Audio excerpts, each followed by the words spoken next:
Beleza. Beleza, turma. Vocês estão vendo minha tela, estamos gravando a aula. Boa tarde para vocês. Bem-vindos aqui à disciplina, né? Tópicos em engenharia e tópicos avançados em computadores. Vocês, enfim, são as duas disciplinas em uma, tá? A gente abriu dessa forma nesse semestre porque tópicos em engenharia é uma disciplina que está optativa para todos os cursos de engenharia, engenharia de computação, engenharia elétrica, engenharia de redes e mecatrônica. Mas eu imagino, como o assunto aqui pode ser do interesse também do pessoal da ciência da computação e da licenciatura, a gente abriu essa disciplina em tópicos avançados de computadores, que é do SIC, que conta como optativa para os cursos de computação.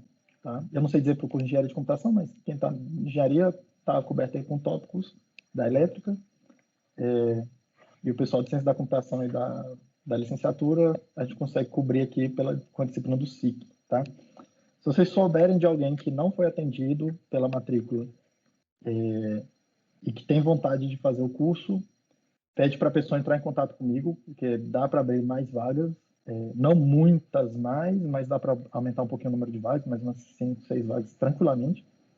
Não tem problema nenhum com isso. Então, avisem aí seus colegas, tá? Se alguém tiver interesse, se alguém tiver procurando disciplina fazer e o horário for compatível, pede para entrar em contato comigo, porque eu tenho que avisar a coordenação de curso para abrir mais vagas, tá? Eu quero hoje passar pelo plano da disciplina. Quem já fez aula comigo sabe que eu dou as 2 horas de aula cheias mesmo, tá? Então eu fico meio que 2 horas falando aqui direto. Inclusive eu vou fazer uma pequena pausa antes de começar o plano da disciplina para pegar um pouco de água. Eu esqueci aqui do meu setup. Mas se preparem aí para assistir 2 horas de aula diretão, tá? Às vezes eu faço uma pausa bem rápida, assim, para fazer umas piadinhas, até para dar um pouquinho descansada, até porque eu preciso dar uma descansada também ao longo do tempo, tá? Mas, no geral, eu falo durante 2 horas aqui, 2 horas são pouco tempo para mim, tá? Normalmente as minhas aulas são muito densas, quem fez aula aí comigo já tem um pouco da noção, tá? Mas eu procuro não sobrecarregar vocês fora da aula, tá? Isso quer dizer o seguinte, a gente vai falar sobre avaliação, sobre trabalhos e tudo isso daqui a pouquinho, mas vão ter alguns trabalhos semanais para vocês, mas a minha ideia é, tipo, não são trabalhos que vocês vão gastar, tipo, a semana inteira fazendo, ok? Tipo assim, sei lá, 20 horas fazendo um trabalho semanal, tá? Não é esse o intuito da coisa. Agora, isso não quer dizer que os trabalhos serão os questionários e os exercícios que eu vou passar ao longo da semana, que vão ser exercícios fáceis, tá?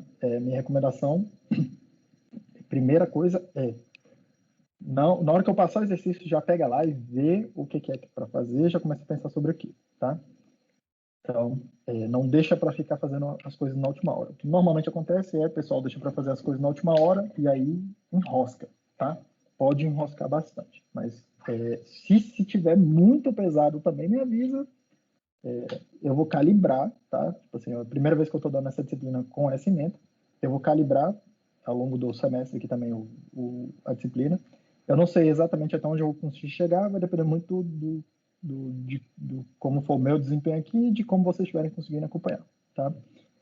Sou bastante aberto a isso. Meu e-mail é esse aqui, j.edu@n.nb.br. Vou aumentar um pouquinho aqui para ficar um pouco mais visível, tá? Ou o e-mail que vocês conseguem pelo Teams aí, vocês conseguem entrar em contato comigo também, joseedio@nb.br, tudo junto. Minha recomendação eu recebo muito e-mail, cara, então se vocês precisarem falar comigo, o melhor esquema é mandar mensagem no Teams, tá? Você vai lá no chat do Teams, não precisa ser nem na equipe aí, se não quiser botar para todo mundo, mas manda uma mensagem lá para mim. Eu não respondo nada na hora, assim, online, 24 horas, isso aqui não é WhatsApp para mim. Mesmo no WhatsApp eu não faço isso, mas eu olho e respondo todo mundo, tá? Tenha um pouco de paciência. E justamente por isso também que não deixe para fazer nada ou me perguntar coisas de última hora, porque eu não é assim, tá? eu demoro um pouco de tempo para responder, tá? Mas eu olho todos os meus e-mails e todas essas caixas de entrada aqui de mensagens todos os dias, tá? Então, eventualmente, o pior que pode acontecer com vocês é ficar, sei lá, no máximo umas 48 horas aí até eu responder alguma coisa. O horário da aula vai ser essas segundas e quartas, das 16 às 17h50. Vai ser no Teams. Essa reunião, ela tá periódica, tá? Então, provavelmente é o mesmo link que eu mandei por e-mail agora também para vocês, mas vocês têm acesso aí pela equipe do Teams, tá? Se alguém não tiver na equipe do Teams, eu coloquei todo mundo manualmente. Então, se alguém não tiver na equipe do Teams, me avisa para eu ver o que é que aconteceu. Outra coisa, entrem no CIGA e chequem se vocês estão matriculados, tá? Tenho certeza que vocês estão matriculados. Eu peguei, coloquei todo mundo na equipe do Teams que estava matriculado, tá? A ementa que eu quero tratar, tá? Esse aqui é um curso tipicamente de programação, mas não vai ser um curso só de programação. Esse aqui não é um curso de Haskell, principalmente, tá? Que eu estou querendo tratar, tá? É um curso principalmente de programação funcional. Agora, todo mundo que fez algum curso de programação aí percebe que é inevitável, no meio do caminho, você ter que aprender alguma linguagem para expressar algumas ideias que você quer, tá? E a linguagem que a gente vai usar é Haskell, que de longe é a melhor linguagem para isso. Assim, tenho poucas dúvidas em relação a isso, tá? Não é a única linguagem funcional que vocês vão encontrar aí pela selva, tá? Inclusive tem outras excelentes linguagens que eu recomendo vocês darem uma olhada. Eu acho que esse curso vai dar uma boa introdução. Vocês vão ver muitas construções em Haskell, mas vocês vão ser capazes de entender muita coisa em outras linguagens, tá? Em particular, tem uma linguagem chamada Clojure, quem trabalha aí com sistemas, principalmente sistemas empresariais e tal, que o pessoal roda Java, né? Roda sistemas em Java. Clojure tem sido muito usado, tá? Porque ele roda em cima da JVM. Então, o pessoal de Enterprise, principalmente, tem usado bastante.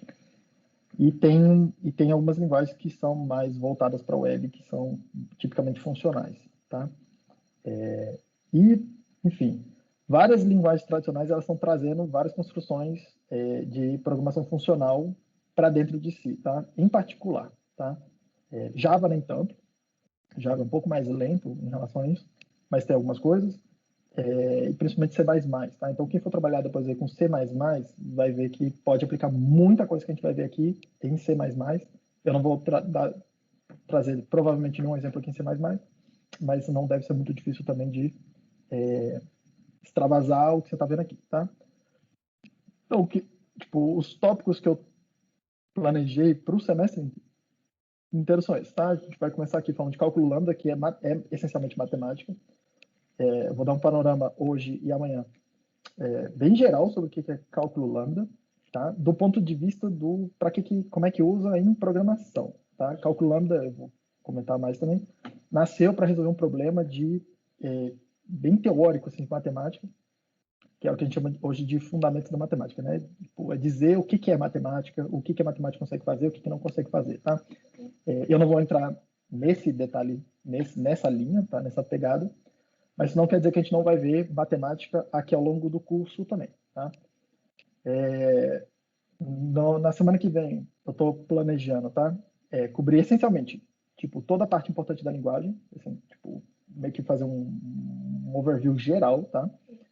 Que essencialmente são esses tópicos aqui: valores, funções, definições, tipos e especificações.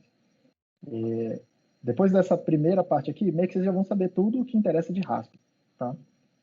Pelo menos a parte sintática da linguagem, assim, definições, as partes mais importantes, tá? E aí a gente vai começar a entrar em detalhes sobre todos esses tópicos aqui que são do item 2, tá? Eu vou começar, não é, pelo que eu tenho visto em cursos de programação funcional, em cursos até em livros mesmo sobre Haskell especificamente e tal, o pessoal meio que atrasa um pouco a falar sobre essa ideia de tipos e classes de tipos, tá? Eu vou fazer um experimento com vocês, que é trazer esse assunto muito cedo, tá? Porque o meu entender de programação funcional, em especial de Haskell, gira muito em torno dessa ideia de usar tipos de dados que a gente vai definir para modelar o problema que a gente está tratando. Tá? Então, quero trazer isso aqui bastante cedo, para vocês já irem logo de cedo, já se acostumando com essa ideia, se acostumando em como usar essa ideia de tipos, tá? Em particular, tá?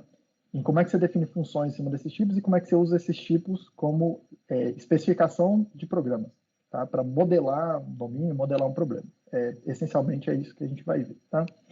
Haskell é uma linguagem fortemente tipada, tem um sistema de tipos muito rico e, assim, em particular aqui, pessoalmente, eu acho que é a feature mais interessante, no meu entender, mais útil que tem, tá? Por isso que eu vou trazer essa coisa bem cedo. Depois eu vou falar ainda sobre tipos de dados, tá? A gente vai falar sobre tipos de dados recursivos. É uma construção tipicamente de linguagens funcionais, apesar de que dá para fazer alguma coisa em C++, em algumas outras linguagens que não exatamente funcionais, tá? Mas vocês vão ver que Haskell aqui, abre uma porta para a gente analisar programas que é bem difícil, esse item 4 aqui é bem difícil de extravasar para outras linguagens, tá? E é o que eu vou começar a introduzir aqui para vocês, como é que a gente prova propriedades sobre nossos programas, tá? Como eu disse aqui também, é uma coisa meio matemática, meio não, bastante matemática, tá? A abordagem que eu vou fazer com vocês, mas não tem nenhum requisito. Eu não estou partindo da ideia que você sabe um monte de álgebra, ou que você sabe um monte de álgebra linear, nada disso. Vocês vão ver que indução é uma coisa que vocês vão entender, tá? Não é nada assim extraordinário, só que o operacional dela demora um tempo para você olhar e falar, cara, se convencer de que isso aqui, é de fato uma prova, que você olhou e falou, cara, não tem como alguma coisa, eu provei que alguma coisa está certa, tá? Ou que alguma coisa está errada, por exemplo. Isso é bem informal que ainda essa coisa de errado, tá? Usando essas palavras. Demora um tempo até você se convencer de que aquilo é aquilo mesmo, tá? E para que serve isso? Principalmente aqui no ambiente de programação, né? Principalmente o pessoal de computação já deve ter começado a ver coisas sobre testes. A gente vai falar de teste de programas, como é que testa programas um pouco mais para frente no curso, já lá na segunda metade. Mas na hora que eu tenho uma prova matemática, se não sobre o meu programa inteiro, mas pelo menos sobre uma parte do meu programa, tá? Essencialmente o que a gente está dizendo olha, eu não preciso testar nada, tá? Porque a prova garante que aquilo lá vai fazer o que eu quero que ele faça, tá? Provas, principalmente o pessoal da computação, assim, é uma coisa que é um assunto que programador não está nem aí para isso. É raro até você ver livros falando sobre provas de programas. É muito difícil, e por quê, tá?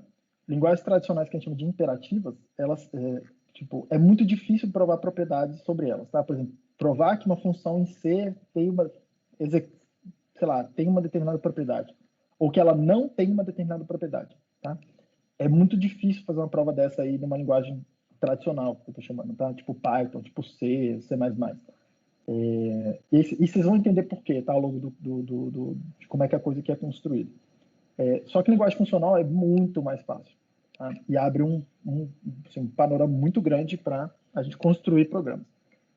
Outro porquê que eu vou mostrar isso aqui para vocês, essa história de provas, tá? A gente vai gastar um bom tempo da disciplina falando sobre isso, é porque a ideia, na hora que você faz uma prova, é bem útil para você construir o programa, tá? Você não assim, vai parecer muito abstrato aqui agora eu falando, no caso concreto vocês vão ver que é mais é mais concreto, tá, do que isso.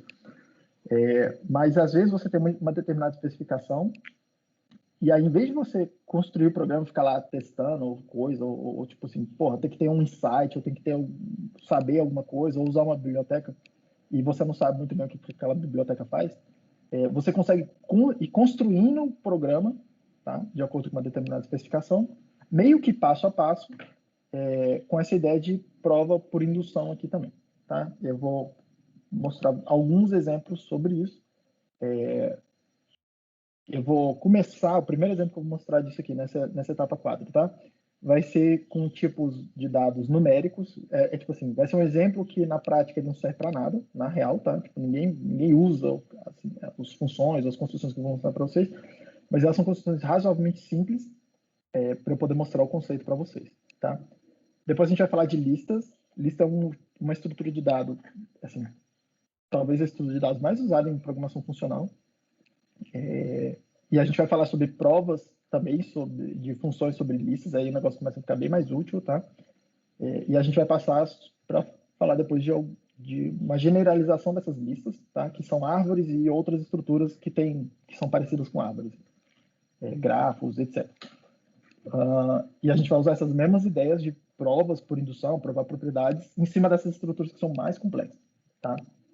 Então, vou tentando fazer... essencialmente, eu vou repetir o mesmo assunto várias e várias vezes em contextos diferentes e aumentando um pouco o grau de complexidade, tá? Até porque a ideia é que, querendo ou não, a repetição é a mãe do aprendizado, tá? Então, eventualmente, vocês vão entender essa coisa de provas por indução. Até aqui, talvez esse item 5 aqui, tá? Vocês veem também numa disciplina da UNB que chama linguagem de programação, tá? Exceto essa história de provas por indução. Até aqui eu tenho certeza que vocês estudam isso em linguagem de programação. Então, quem já fez essa disciplina vai ter um bom overlap aqui, pelo menos até aqui esse item 5, tá? Lá em linguagem de programação, eu não sei, depende um pouco do professor, depende um pouco do semestre, tá? Eu conversei com alguns professores, eu vi que nem sempre eles falam muito sobre outras estruturas. E aí a gente vai começar a fazer tratar de módulos aqui, que são mais ligados com uma ideia de, tá bom, vamos sair um pouco da coisa pedagógica e vamos começar a entrar um pouco mais de detalhe na coisa prática, tá? Como é que eu uso o Haskell mesmo para fazer projetos de verdade. Então, não tem como não falar sobre eficiência, tá? De como é que a gente analisa essa história de uso de memória e velocidade, né? Vamos chamar assim, de execução de algum programa, tá? Esse assunto aqui não é um assunto simples, isso aqui é bastante complicado. Eu vou trazer algumas ideias, pelo menos o feijão com arroz, tá? E de forma que eu consiga, o meu objetivo aqui é passar pelo menos as técnicas principais, tá? De otimização, de memória, de velocidade de execução, de uma forma que vocês consigam depois estudar outros tópicos avançados em termos de eficiência, tá? E vocês vão ver que Haskell é uma linguagem bem particular, assim, nesse sentido. É realmente bem difícil essa história de eficiência aqui em Haskell, em particular. Vou falar brevemente aqui sobre módulos de gerenciamento de projetos, tá? Como é que você estrutura um projeto um pouco maior, né? Principalmente pensando aqui em modularização de código mesmo, tá? Para reutilização, construção de bibliotecas. Vou falar sobre teste e mostrar algumas bibliotecas de teste para vocês. Tá? Em particular, vou mostrar uma biblioteca chamada HUnit, que é para fazer teste unitário em Haskell. Tá? É bem interessante. E vou mostrar uma outra biblioteca que chama Quick Check. Cara, tem alguma coisa travando aqui no meu mouse que está me incomodando pra caramba. Que chama Quick Check. Tá? Que é eu vou precisar de um minutinho para trocar essa ponta aqui. Que é uma biblioteca de teste de propriedades, tá? Que a gente chama. A gente define propriedades que um determinado programa precisa. Deixa eu trocar essa ponta aqui, caramba, agora não vou conseguir tirar. Que o nosso programa precisa satisfazer. E o Quick Check é meio que o gerador de testes, tá? Em princípio, ele gera testes. Ele faz duas coisas, tá? Ele gera casos de teste para a gente, aleatoriamente, mas a gente consegue controlar isso. E ele simplifica os resultados desses testes, tá? Assim, é uma baita mão na roda isso aqui, tá? E essa biblioteca em particular, o QuickCheck, ela foi portada depois para várias outras linguagens, tá? Então, se vocês estudarem aqui, vocês podem depois usar em várias outras linguagens, em particular em Java e em C++. É bastante útil e eu tenho visto o pessoal utilizar muito esse tipo de coisa que nasceu aqui em Haskell, tá? Aqui em 10, eu vou falar de várias estruturas, que são estruturas algébricas, tá? Aqui meio que volta a ser matemático. São estruturas que nasceram na matemática, só que elas são extremamente úteis aqui para construir programas de forma genérica, né? Porque, sei lá, o pessoal de programação chamaria de programação genérica. Você programa algoritmos que meio que funcionam para tipo assim, para um número muito grande de estruturas, sem você se preocupar com essas estruturas em primeiro lugar, tá? Em particular, a gente vai falar de mônadas, ou mônads. Todo mundo aí já ouviu falar de mônad, já deve ter visto tutorial pela internet. Se não foi atrás de saber o que, que é isso, pelo menos já escutou, tá? Tipo, tá um baita hype em torno dessa ideia no, no, no, em todas as linguagens de computação, tá? Tem uma discussão sobre isso. A gente vai ver bastante coisa aqui sobre mônadas, mas sobre outras estruturas mais simples também, tá? Mônadas são bem interessantes, mas tem outras estruturas que são mais simples e que são bastante poderosas também, tá? Que eu vou mostrar aqui para vocês, tá? Que essa história de, principalmente aqui, functors e aplicativos, tá? E aí, isso é o que eu estou planejando de concreto. Outros tópicos relevantes eu coloquei aqui, porque chegando um pouco mais na frente lá, eu vou saber melhor quanto tempo tem ainda da disciplina, e eu vou saber um pouco melhor o que, que é o interesse de vocês que poderia ser abordado. Tá? E aí a gente constrói aqui o que é que possa ser interessante, bacana para tratar ainda na disciplina. Tá?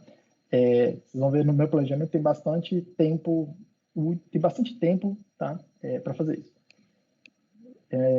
Objetivo, introduzir programação funcional, tá? Não especificamente em Haskell em particular, mas impossível não falar muito de Haskell, se acabei não sabendo muito de Haskell.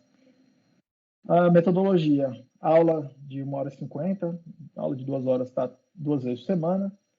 E vai ter uma lista de exercício semanal e a lista vai valer ponto. Vou falar sobre a pontuação já já. Então vai ser isso. Não vou fazer prova naquele sentido tradicional do termo, tá? Tipo assim, uma prova que eu mando para vocês e tal. Vão ser esses pequenos exercícios. Então, toma um pouco de cuidado para não ficar dando sopa, deixar de fazer os exercícios e não deixar de fazer o projeto, tá? Como é que vai ser a avaliação? As listas semanais, tá? Cada lista eu vou dar uma nota entre 0 e 10, com base no que vocês entregarem. A nota final dessas listas de exercícios vai ser a média das listas, tá? Então, sei lá, eu não sei quantas listas vão ser ainda, vamos chutar aqui que sejam 12 para 13 listas. Vai ser a média dessas listas aí. Eu não coloquei aqui no plano da disciplina ainda, tá?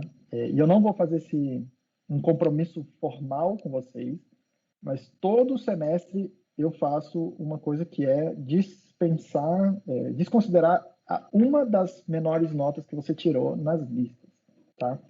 Até porque eu sei que vocês vão ter problema, vai ter uma semana que vai estar mais sobrecarregada e, porra, vocês vão ter que priorizar, às vezes, estudar para uma prova, ou fazer uma prova, ou se enrolou no estágio, alguma coisa, tá? É bastante comum eu fazer isso, tá? Provavelmente eu não vou fazer diferente, tá? Mas eu não vou colocar isso aqui a priori. Deixa eu ver o andamento do curso, tá? Eu sou muito aberto, assim, a ajustar isso aqui, tá? Para não sobrecarregar. Tipo, a minha ideia, de novo, não é sobrecarregar vocês, tá? Mas, em princípio, é isso, tá? As listas semanais, eu não sei ainda quantas listas vão ser no total, cada uma nota de 0 a 10, a média das notas vai entrar lá a média dessas notas aqui vai contar lá no final. A presença, tá? E aí isso aqui é importante, isso aqui eu vou seguir certinho, tá? A presença eu vou avaliar pelas listas. Eu nem vou olhar quem veio aqui na reunião na aula síncrona. Eu não quero nem saber se você assistiu a aula depois pela internet ou não, a aula gravada ou não. O que eu vou olhar você entregou a lista, tá? Como é uma lista por semana, você vai receber a presença daquelas 2 aulas daquela semana. Você não entregou a lista, vai receber falta naquelas 2 aulas daquela semana, ok? Então presta muita atenção porque cada lista conta 2 presenças, tá? Então, esse eu acho que é o maior incentivo para você entregar a lista, tá? Façam as listas. 25% de faltas reprovação por SR, tá? É a regra da UNB. Eu normalmente tenho uma certa flexibilidade sobre isso daqui, mas em princípio essa é a regra, tá, gente? A segunda parte da avaliação vai ser um projeto, tá? Em princípio eu estou colocando aqui o projeto em dupla, então recomendo vocês já conversarem entre si. Eu estou aberto ainda a mudar isso aqui e autorizar a fazer em tripla, um trio de estudantes, tá? Mas eu gostaria de ver primeiro a complexidade dos projetos para ver essa história do trio ou não, tá? Obviamente, se o grupo ali está fazendo em 3 alunos em vez de 2, eu espero um projeto mais complexo, tá? Para justificar que tem um trio ali, ok? Esse projeto aí, a minha ideia é que a proposta seja do interesse de vocês, então já comece a pensar agora alguma coisa que seria interessante ou que vocês querem executar, tá? Pensem pelo menos nas próximas 2 semanas. Eu vou dar um prazo, provavelmente daqui umas 3 ou 4 semanas, para vocês apresentarem o que é a ideia do projeto, quem vão ser as duplas, ou, enfim, quem vão ser os componentes que vão executar isso, tá? E eu tenho várias ideias de projeto, em particular ideias que me interessam aqui, que são ligadas a projetos de pesquisa, tá? E quem tiver, depois eu coloco lá no Teams também algumas ideias, tá? Se alguém quiser fazer. Mas a minha ideia aqui é que não tem problema nenhum, por exemplo, professor, faço estágio, desenvolvo o sistema, não sei aonde. Posso replicar o sistema nessa outra linguagem? Não vejo mal, tá? Dependendo do que seja. Coisas que eu acho interessantes, que são 2 coisas em que Haskell está sendo usado muito, tá? Primeiro, para implementar outras linguagens de programação, tá? Principalmente o que a gente chama de linguagens embedded, né? Embarcadas. É muito usado, tá? Linguagens de domínio específico, né? Para resolver problemas específicos. Eu posso passar alguns exemplos para vocês. Outra coisa que usa bastante, tem sido usado bastante Haskell, é para fazer back-end de serviços web, tá? Eu não entendo muito disso. Não entendo muito das bibliotecas. Eu comecei a estudar as principais, tá? Mas eu não entendo muito disso. Eu não tenho muito background nessa história de desenvolvimento para web. Mas eu tenho visto muita coisa interessante, tá? E eu acho que pode ser um aprendizado bem legal para quem quiser, para quem tiver um pouco mais essa pegada aí, principalmente o pessoal da computação, quem tiver um pouco mais essa pegada, quiser fazer algum projeto nessa linha, eu acho que vai ser bem interessante, tá? Eu vou colocar também no Teams lá alguns exemplos de alguns projetos que eu vi que são interessantes. Como é que vai ser meio que a operacional do projeto, tá? Eu vou abrir no Teams mais ou menos daqui umas 3 ou 4 semanas, tá? Um prazo lá para vocês colocarem as propostas, fazer a descrição do que vocês estão pensando em fazer. Vocês vão desenvolvendo isso aí. Vocês podem já começar agora, tá? Não precisa esperar nada. Pode começar a ideia, começar especificando as coisas, não precisa ficar acumulando a coisa que andar. E a ideia é que eu vou estar aqui disponível para vocês, tá? Ao longo do curso inteiro, para ir ajudando, tirando dúvida, orientando vocês. Reparem que se vocês fizerem dupla, tá? Tem 20 estudantes matriculados aqui, são 10 projetos, eu não vou ter todo o tempo do mundo, então eu não consigo ajudar todo mundo toda semana, 100% do tempo disponível, tá? Mas eu consigo agendar, assim, sei lá, quinzenalmente, com vários de vocês, para ir ajudando e tal, tá? Então, se organize, não deixe para fazer as coisas na última hora. A entrega vai ser um repositório no GitHub, eu vou abrir lá eu vou falar um pouco melhor sobre essa história do GitHub um pouco mais para frente, tá? Mas vocês vão me entregar um repositório no GitHub e o repositório no GitHub de forma que eu possa simplesmente clonar aqui na minha máquina, compilar a parada toda, olhar o código-fonte de vocês, ver o que vocês fizeram, tá?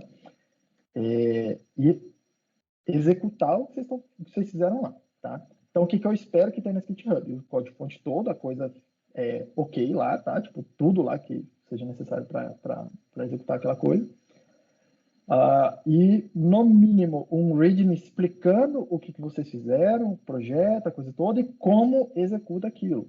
Tá? O que aquilo deveria fazer, o que eu devo fornecer de entradas, o que está acontecendo. Tá? Eu vou passar para vocês vários links também de como é mais ou menos a descrição. Tá? Para vocês verem alguns projetos aí open source, para vocês verem mais ou menos o que eu espero. Isso aí é o entregável do código-fonte, né? E eu espero, vai ser parte da avaliação também, tá? Um vídeo de 10 minutos de apresentação do seu trabalho. Tá? Um vídeo por dupla, né? Um vídeo por projeto, tá? Aí aqui o que eu recomendo fazer é sobe lá no YouTube, me manda o link para eu poder assistir também, tá? Esse 10 minutos não é fechadão assim, tipo, professor, falei aqui e tal, precisei de 20 minutos. Tudo bem, tá? Agora, evita fazer um negócio assim, tipo um vídeo de 1 hora falando uma parada toda, porque aí, se todo mundo fizer um vídeo de 1 hora, eu vou demorar 20 horas no mínimo só para assistir 10 horas no mínimo só para assistir todas as apresentações. É muito tempo, tá? Não é o intuito aqui do trabalho. Outra coisa que eu gostaria bastante é que vocês vissem os trabalhos uns dos outros, tá?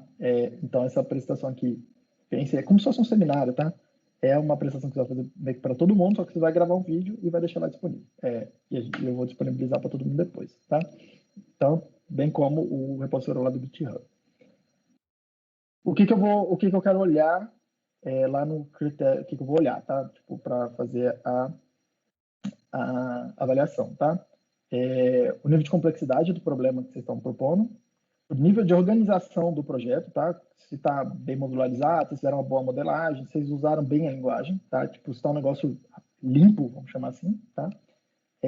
E o quanto vocês usaram dos conceitos aqui do curso. Eu não espero que vocês usem tudo, mas vocês vão ver que, tipo, muita coisa que eu vou falar aqui, como é do basicão, vocês vão usar muita coisa do que está aqui, tá? Professor, posso usar a biblioteca tal, porque ela já implementa isso? Sim. Posso usar a biblioteca tal, outra ali, não sei o quê, modificar? Sim, pode fazer o que você quiser, tá? Faça um projeto interessante, a ideia é exercitar essa coisa aqui de Haskell, tá? A nota, eu vou dar uma nota de 0 a 10 para o projeto, e aí ela vai contar como a nota do projeto. A média final para calcular a menção de vocês, tá? E aí, muita atenção nisso aqui, tá? Vai ser a média harmônica entre essas duas notas, tá? A fórmula é essa daqui. A média harmônica é uma outra média, só que ela é um cálculo que tende a penalizar muito se você tirar a nota baixa em um desses dois itens, tá? E aí, para isso, eu até abri uma planilha aqui para fazer uma pequena simulação. Vocês devem estar vendo aí, tá? Uma pequena simulação, tá? Para comparar a média aritmética com a média harmônica. Tem muita gente aí que não faz ideia do que seja isso, tá? O que acontece, tá? Se tirar duas notas iguais, por exemplo, sei lá, você tirou 5 e 5, as duas notas vão ser sempre iguais, tá? A média aritmética e a média harmônica, tá? Então, se você for mediano aqui, você vai ser mediano ali. O que acontece com a média harmônica é que ela tende a penalizar muito uma nota baixa. Então, por exemplo, se tirar 3 numa das notas e 10 na outra, tá? Média aritmética você passaria, tá? Você passaria. Média harmônica você não vai passar. É isso que é o ponto, tá?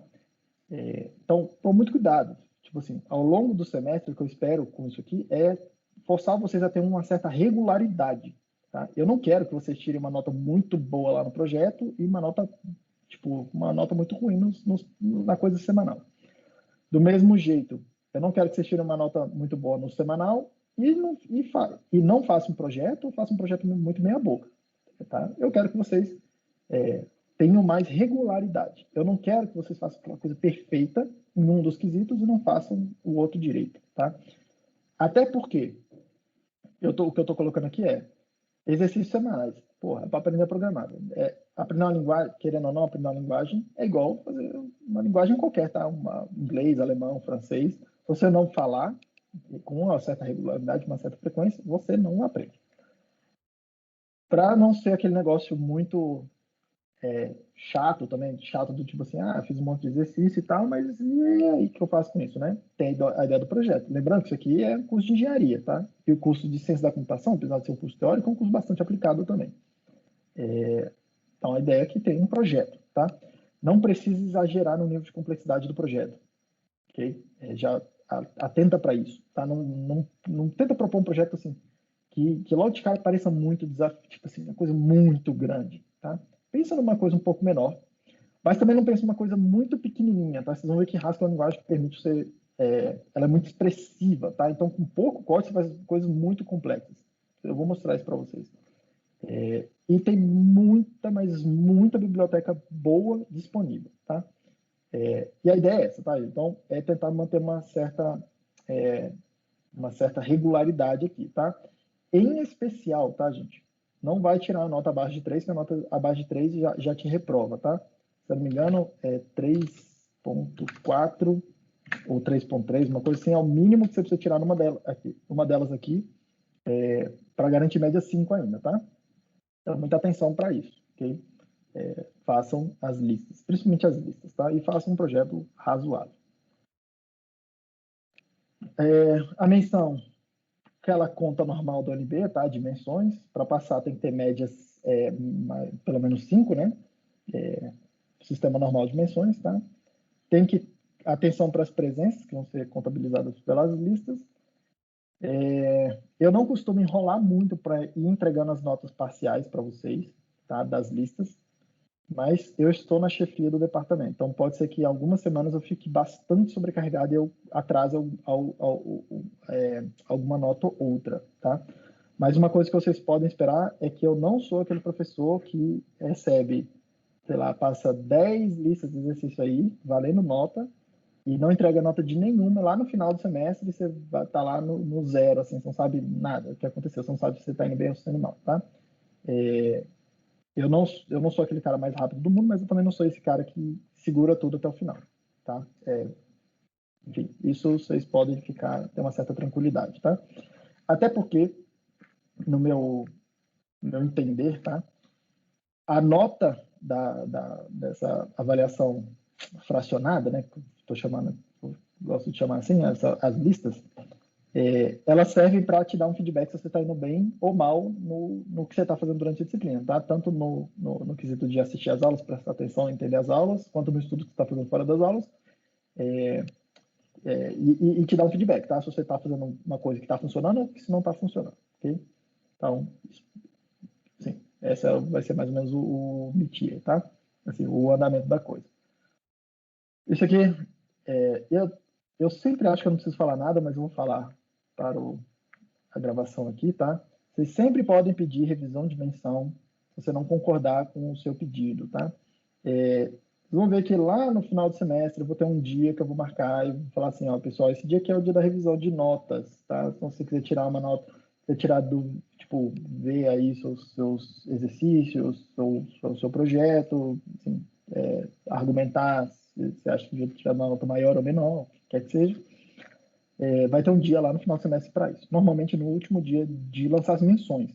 Então, se não aconteceu naquele dia, não tem como acontecer em outro dia.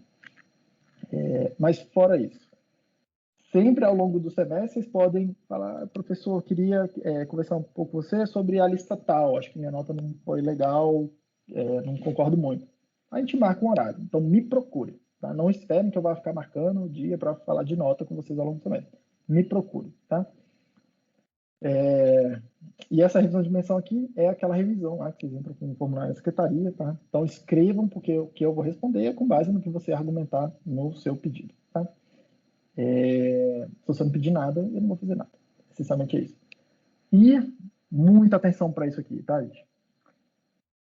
Cuidado, muito cuidado com a história de cópia, principalmente nas listas, tá? Copiar ou plagiar o seu colega, tá? Se eu sentir que está rolando, assim, eu não tenho uma palavra melhor para isso, e vocês todos são adultos para escutar essa palavra. Se eu estou sentindo que rolou sacanagem, tá?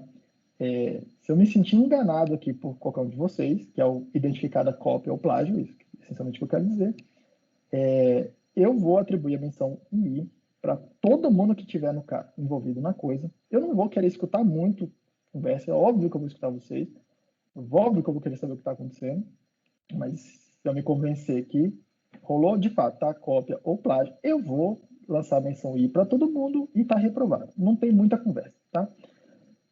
Não é muito comum isso acontecer, tá? Não é muito comum isso acontecer. Até porque vocês vão perceber que as duas, provavelmente as duas primeiras listas de exercícios, não tem muito para onde fugir assim as soluções de vocês. Não vai ter tanta variabilidade mesmo, tá? Um pouco mais para frente do curso, começa a ter, elas ficam mais complexas, tipo assim, começam a ter possibilidade diferente de decisões de projetos, de resolução. Lá na frente do caminho fica muito mais fácil perceber o que está acontecendo, tá? Então tomem cuidado. Isso não quer dizer que vocês não possam ou não devam conversar entre si, até olhar o código um do outro, tá? A solução do outro, para se inspirar e, tipo, destravar, ok? Agora, toma muito cuidado para não caracterizar essa coisa de copiar ou de plagiar alguém, tá? O seu colega, ok, pessoal? vocês vão ver também que as listas de exercícios não são só exercícios de programação, tá? Vão ter, não, provavelmente, uma ou duas perguntas ali discursivas, né? Para você escrever alguma coisa, tá? Alguma coisa um pouco mais teórica. Então, você está vendo ali o que está acontecendo, tá? Enfim, não copie, não plagie, vocês são adultos, vocês sabem que não é para fazer isso, tá? Mas, aí tem sempre mais, né? Cuidado também para não ficarem se fecharem numa bolha e falar assim, não posso mostrar meu código para ninguém. Tá? Não é esse o intuito, tá? Tipo, conversa entre si, porque vocês vão ver que vocês vão aprender muito uns com os outros, tá? Livro, ou livros, no caso, né? Eu não vou seguir nenhum livro exatamente ao pé da letra, tá? Mas tem um livro que vocês vão perceber que eu vou aderir um pouco mais, que é esse livro 2, tá? Esse livro 2 aqui é o livro do Bird, que ele chama Introdução à Programação Funcional com Haskell, é a edição de 98, tá? Esse livro, ele já saiu ele não está sendo editado mais, porque o livro 1 aqui é a terceira edição do mesmo livro, tá? Apesar de ter mudado o título, ok? Esse livro aqui, o 1, ele é um livro excelente, tá? E ele vai tratar os assuntos que eu vou tratar aqui, tá? Só que, cara, eu prefiro um pouco a abordagem do que o autor faz na segunda edição, tá? O livro muda bastante, tá? De uma edição para outra, não é só, tipo, pequenas correções, não. Muda bastante de um para o outro, tá? Então, vocês vão ver que mais ou menos a primeira metade do curso inteiro eu vou essencialmente seguir esse livro, o 2, tá? Eu coloquei no Notion para vocês alguns lugares onde vocês vão encontrar esses livros, tá? Então, já dê uma olhada lá. Mas quem tiver com dificuldade também de encontrar o livro, me avisa, tá? Então, esse livro 2 aqui vai ser o que eu vou seguir mais no começo. E aí eu vou fazer algumas pequenas inserções, tá? Porque ele tem algumas coisas que ele passa muito batido, assim, eu acho que dificulta muito a compreensão, eu vou detalhar mais. Tem algumas coisas que eu acho que ele detalha, e aí eu acho que não cabe, não vem muito ao caso, tá? Até porque esse livro de 98, a linguagem mudou bastante já de um tempo para cá, tá? Vários tipos, várias classes, várias funções, tem bastante coisa nova na linguagem, mas como a primeira parte aqui eu vou fazer a parte básica, né, da coisa, vocês vão ver que vai ser assim, bem razoável esse livro aqui. Na segunda metade eu vou começar a trazer coisas bem mais novas, tá? Que não tão, tipo assim, o Bud não trata nos livros dele. E aí eu vou recomendar para vocês esse terceiro livro aqui, tá? Que é o Programação em Haskell First Principles, né? Que é do Chris Allen e da Julie Morcuni. Cara, um livro muito bom, mas é um livro muito lento, eu acho, para o que eu quero fazer aqui, tá? A ideia deles é ensinar Haskell para quem nem programador que nem é da área de computação. Por exemplo, essa segunda autora aí, a Julie, ela nem é da área de computação, tá? Ela meio que foi a cobaia desse outro rapaz aí, Chris, que é professor, meio que desafiou ela a aprender programação funcional, etc. Se eu não me engano, ela é linguista, tá? Estuda linguagens humanas, né? E, enfim, ela foi meio que a cobaia e aí eles acabaram escrevendo esse livro junto, que é um pouco sobre essa experiência de aprender, tá? Então, vocês vão ver que em muitos momentos ele é lento demais, ele vai trazer detalhe demais sobre algumas coisas que eu acho que vocês pegam, assim, como vocês são já de um curso de tecnologia, curso de engenharia, vocês já programam alguma coisa, tá? Nem que seja MATLAB, nem que seja C, meia boca, ou Python, alguma coisa. Inclusive, deixa eu aproveitar enquanto eu estou falando, todo mundo bota aí no chat, sei lá, duas linguagens que você acha que você programa muito bem. Comenta aí no chat para eu poder ter uma noção do background de vocês, tá? Agora, enquanto eu estou falando aqui, que aí eu vou olhar já já. Mas, tá? E aí, isso é uma coisa que vai acontecer aqui. Tem pelo menos 3 cursos aqui com background diferente, tá?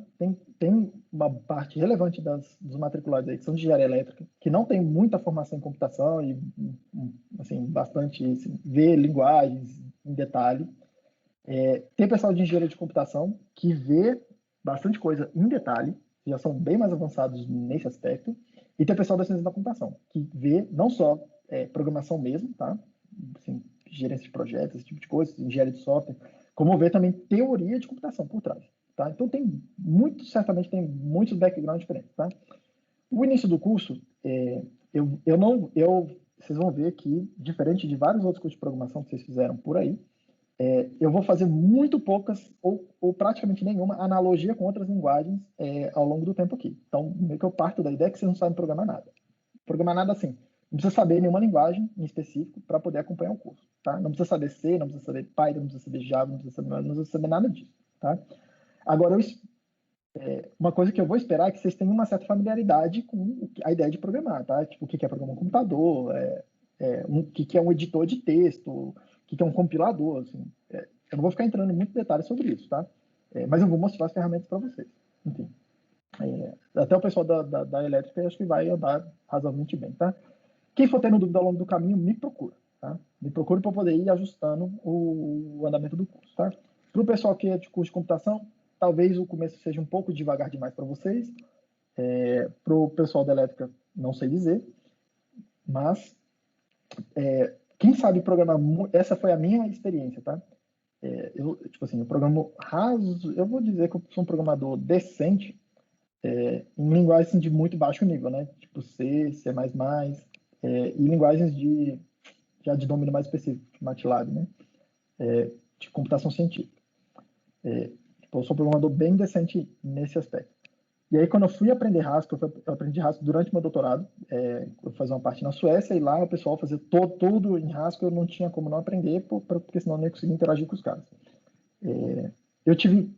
A minha experiência foi que, quando você sabe programar muito bem uma linguagem, você fica meio que fechado para aprender. Você começa a ter muita dificuldade de aprender uma coisa que é muito diferente. Tá? Você fica tentando achar, porra, mas como é que eu faço essa construção específica nessa outra linguagem?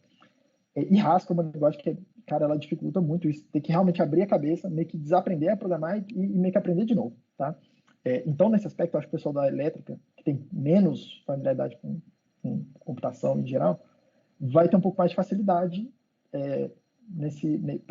assim, em pegar coisas, tá? Eu acho que o pessoal da elétrica aqui vai andar bem, tá? Mas o pessoal da ciência da computação vai ter uma noção melhor quando eu for falar de teste, vai saber melhor o que está acontecendo, porque aí não muda tanta coisa, né? Engenharia de software, modularização, como é que arruma o projeto, separa código-fonte, bibliotecas, essas coisas. Eu acho que o pessoal da computação vai ter mais facilidade com isso, que é todo mundo igual, né? Em termos de bibliografia complementar, tá? Essa bibliografia que é complementar, normalmente o pessoal nem olha para ela, tá? Mas eu recomendo fortemente que vocês olhem a bibliografia complementar, tá? Esse livro aqui, Learn Your Haskell for Great Good, vocês podem ir agora, e ele é de graça na internet. O link já está aqui. Vocês podem ir. É um livro meio estilo tutorial que vocês fazem sei lá, em uma semana dá para fazer ele todinho, tá? Assim, seguir ele todinho, do começo ao fim. Eu recomendo fortemente, se alguém tiver pilhado aí, pode fazer. Na raça aqui agora, tá? Na primeira semana, primeiras 2 semanas, ou pega o carnaval ali, que não vai ter aula, e segue esse livro aqui do começo ao fim, tá? Porque ele vai te dar um overview muito interessante sobre a coisa mais prática da linguagem, tá? Uma introdução excelente. Foi com esse livro aqui que eu aprendi o início, tá? Esse aqui e o livro do Bird, esse 2 aqui. Esse livro do Brian O'Sullivan, que é o Real World Haskell, ele é um livro um pouco mais antigo, ele também está de graça na internet, tá? O link é esse daí. Ele não é um livro para você aprender, tá? Tipo, aprender do zero, assim, mas ele é o livro que vai trazer vários aspectos realmente do mundo real mesmo, real assim mesmo, tá? Como é que eu faço para falar com um banco de dados usando Haskell? Tem lá. Como é que eu faço para sei lá, tratar JSON com Haskell? Tem lá. Apesar de que tem bibliotecas mais novas, mais interessantes hoje. Mas tem lá. Como é que eu faço um parser lá de XML, sei lá, alguma coisa? Tem lá, tá? Tem muita coisa. Como é que eu faço servidor web? Tem lá. Apesar de que hoje em dia tem bibliotecas mais interessantes que a gente não cobra. Esse é um livro já meio antigo, tá? 2008. Mas ele tem muita coisa boa, assim, bem prático, tá? E eu vou passar alguns artigos para vocês, tá? Eu vou colocando lá junto com as notas de aula. Os artigos, eu não espero que vocês leiam todos os artigos que eu passar para vocês. Alguns, e eu vou indicar isso, tá? Na hora quando eu for passando referência, alguns são mais de curiosidade. Por exemplo, o artigo que apresenta o cálculo lambda, lá do Alonso Church, a gente vai falar sobre ele hoje, Eu vou colocar, tá lá para vocês já na minha nota de aula. Vocês clicam lá, tem o PDF do artigo, vocês podem ler e ver a coisa toda. É um paper de matemática. O paper do Alan Turing tá lá, tá? O paper que fala sobre máquina de Turing, tá? O primeiro paper que foi apresentado isso. Esses artigos eu acho que são mais de curiosidade. Eu recomendo que vocês leiam para entender como é que esses caras estavam pensando e como é que eles comunicaram isso, tá? Mas vocês vão ver que tipo, a linguagem não é... Tipo, isso aí já foi muito refinado ao longo do tempo, cara. Isso aí, esses artigos primeiros são da década de 30. Já vai para quase 100 anos que eles foram escritos. Cara, a forma de apresentação, inclusive, já mudou bastante. Assim, tá? A gente faz a coisa um pouco mais pedagógica hoje em dia, que é o que eu vou fazer com vocês. Mas eu acho que é bem interessante vocês lerem a fonte lá original. Tá? Alguns outros artigos, eles são mais de, vamos chamar assim, posicionamento. Né? Tipo, cara, por que Haskell é uma linguagem que todo mundo está falando, mas ninguém sabe direito o que está acontecendo? Tá? Não é exatamente uma linguagem difícil, mas ela tem meio que umas barreiras de entrada, tá? E durante muito tempo, ela foi uma linguagem muito acadêmica, tá? Assim, puramente acadêmica. Inclusive, essa história de Haskell, até eu vou comentar melhor sobre isso um pouco para frente também, mas Haskell foi inventada, né? Sei lá, foi proposta para literalmente ser uma linguagem para academia, tá? Para o pessoal escrever papers, para o pessoal ter uma linguagem comum para poder expressar ideias, né, em pesquisa em linguagens funcionais, tá? Isso tem uma desvantagem que cara, Haskell acaba tendo muita coisa que vocês vão olhar, tipo, ao longo do tempo eu vou mostrar para vocês, e falar, cara, por que essa parada é assim? Não faz sentido ela ser assim, tipo, dificulta, tá? Mas é porque lá no início dos tempos, quando foi proposto, meio que esse era o estado da arte da coisa, e aí tem aquela história de legado, cara. O pessoal de computação é difícil, cara. Ninguém se preocupar com legado, tá? E aí algumas coisas ficaram. Por exemplo, strings, tá? Coisa extremamente básica, tá? Como é que representa strings, como é que trata strings. A representação em Haskell lá é com listas, tá? Eu vou mostrar isso para vocês. Mas é extremamente ineficiente, e aí isso aí vira um problema, tá? Porque tem outras bibliotecas que representam strings de maneira bem mais eficiente, tá? Só que elas não são compatíveis com a biblioteca padrão. E aí começa a ter um problema, tá? Então eu vou trazer tudo isso para vocês, principalmente na segunda metade do curso, tá? Aspectos bem mais práticos, tipo, faça isso, não faça aquilo. Mas vocês vão ver que tem algumas coisas que são meio enroscadas, tá? Até hoje. Só que a vantagem de Haskell ser uma linguagem que nasceu na academia e ser utilizada para pesquisa é que tudo que você quer fazer tem um paper. Tá? Como é que eu faço um parser? Cara, tem um paper, ou sei lá, dezenas de papers explicando isso, teoria sobre isso. Tá? Então, você consegue aprender muita coisa em muita profundidade por meio dos artigos. Tá? E aí eu vou passar alguns artigos para vocês. Alguns eu já vou mostrar aqui agora, para vocês já começarem lendo, tá? Posicionar algumas ideias, tá? Por que é interessante aprender programação funcional? O que você vai ganhar com isso? O que não é tão interessante, tá? Vou comentar algumas coisas sobre isso. E depois alguns artigos um pouco mais específicos, sobre coisas um pouco mais específicas. E para fechar a história aqui do plano da disciplina, eu quero passar um cronograma tentativa para vocês, tá? Já avisando dos feriados. Hoje aqui, aula 0, porque programador começa contando do 0, né? Aula 0, plano da disciplina, e eu vou começar a falar um pouco da história, de como é que surgiu a história de cálculo lambda, que depois foi para posicionar um pouco vocês da origem dessa coisa, tá? E na aula que vem, na quarta-feira, eu vou falar sobre cálculo lambda em bastante mais detalhes, tá? E vocês vão ver que eu vou mostrar para vocês, essencialmente, como que é o programa em cálculo lambda. Como é que eu uso essa construção matemática para começar a expressar as ideias de programação, tá? Que a gente quer fazer. Na semana que vem, eu vou fazer esse apanhado geral aí de conceitos fundamentais. A minha ideia é já botar um background para vocês já começarem a sair programando mesmo, tá? Então, vou tratar várias coisas aqui com pouca profundidade e falar de muita coisa.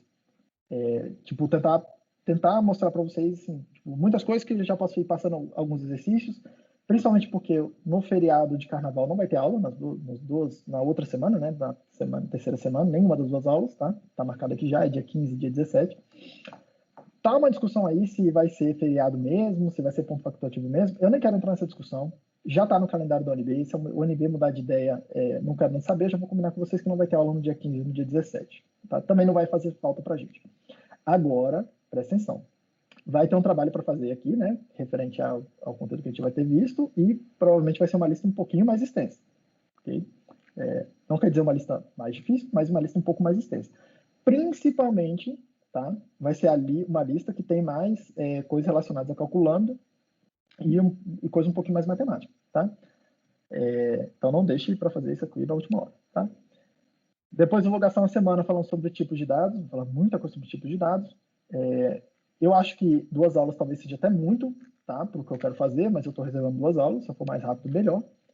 Depois eu vou entrar sobre essa história aqui, de números, recursão, indução e prova de programa.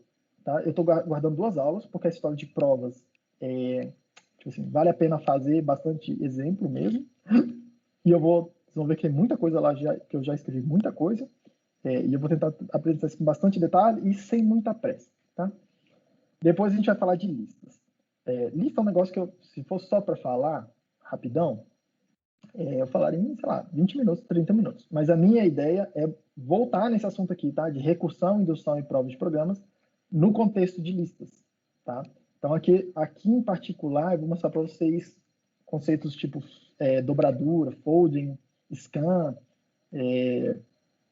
sei lá, o que mais, cara. Aqui eu vou começar a falar um pouco de functor, mapping, de conceitos que depois a gente vai, tipo, nesse contexto aqui de listas, tá? Em casos concretos, que depois a gente vai expandir essa ideia na hora que a gente for falar aqui, ó, das álgebras, tá? Monóide, semigrupo, functor, aplicativo. Na hora que a gente for falar de mônadas, eu vou essencialmente, tá? Nessa parte aqui, nessas 4 aulas, expandir o que eu falei aqui de listas, saindo do contexto de listas e indo para outras estruturas. É essencialmente isso que a gente vai fazer aqui, tá? Eu vou falar uma aula... fiz besteira aqui. Eu vou falar uma aula sobre projetos, né? Essencialmente, eu vou mostrar para vocês como é que funciona a ferramenta que chama Stack, mas vocês já vão começar a usar ela desde o dia 0. Vou falar sobre biblioteca, como é que você encapsula uma biblioteca, como é que você compila um negócio, assim, um pouco mais de detalhes sobre isso, tá? Eu acho que em uma aula dá para fazer. Eu pretendo fazer uma aula, eu não sei dizer se só uma aula vai ser suficiente, mas eu espero que sim, sobre teste, tá? Como é que usa, e aqui bem concreto mesmo, tá? Como é que usa biblioteca de teste, e não vou entrar tanto em teoria de teste, vou mostrar a coisa mais, biblioteca e passar algumas leituras para vocês. A gente vai falar de mônadas, bastante detalhe, tá? Não se iludam. Mônadas não é um assunto difícil, mas também não é um assunto necessariamente fácil. Demora um tempo assim para cair a ficha. E aí eu vou falar de I/O, tá? I/O é entrada e saída, né? Como é que você abre arquivos, lê arquivos, como é que você escreve em arquivos, enfim, entrada e saída de dados do seu programa mesmo. Aqui até mais coisa do que isso, tá? Provavelmente como é que você abre processos no seu sistema operacional, como é que você, dentro do seu software, executa outro software em outra linguagem, alguma coisa muito provavelmente aqui, tá? Não vai ser o feijãozinho com arroz só, não, provavelmente. Isso não quer dizer que eu já não vou falar de I/O logo aqui de cara, no começo, tá? A questão é que eu vou entrar em muito mais detalhes aqui, e aí esse é um problema em Haskell, tá? I/O é implementado com mônadas em Haskell, tá? E mônadas já é um assunto ligeiramente avançado. Por exemplo, em linguagem de programação, vocês nem estudam essa história de mônada. Então, começa a ter um problema. Então, não consigo falar muito de I/O em detalhe, sem falar de mônada, senão vocês não vão entender direito o que está acontecendo. Mas se eu esperar demais também para falar, os programas de vocês vão ver que ficam programas muito idiotas. Tá? Então, eu vou mostrar algumas coisas, vão ser meio que caixa preta, assim, tipo, faça assim, tá? Para acontecer tal coisa. E depois de um tempo, a gente vai olhar e falar, porra, por que é isso, tá? Por que tem que ser assim? Okay? Entrar no detalhe. Eu estou planejando falar aqui de foldable, traversable, que são generalizações aqui sobre algumas operações em listas, tá? São implementadas com bibliotecas em Haskell hoje, com classes, né? Classes de tipos, eu vou explicar para vocês na semana que vem o que é isso. Mas são generalizações de operações que a gente vai ver aqui em listas também, tá? Foldable é como é que essencialmente como é que eu olho os elementos de uma estrutura complicada, tá? E reduzo isso para uma informação só, tá? um exemplo assim bem trivial aqui para ficar mais concreto. Imagina que eu tenho uma árvore e eu quero somar todos os elementos de todos os elementos lá da árvore, tá? De todos os nós lá, intermediários e os finais. A gente vai ver essa ideia generalizada, né? No foldable. Aí tipo, a gente vai ver uma função, um conjunto de funções que faz isso para grafos, que faz isso para listas, que faz isso para árvores, que faz isso para vários tipos de árvores diferentes. Tudo a mesma função. Tá? E eu vou mostrar para vocês como é que é uma coisa bem genérica, é muito abstrata. Traversable é para você olhar os elementos de uma lista e fazer alguma coisa com cada um deles. Ou de uma lista, né? De uma estrutura e fazer alguma coisa com cada um deles. Tá?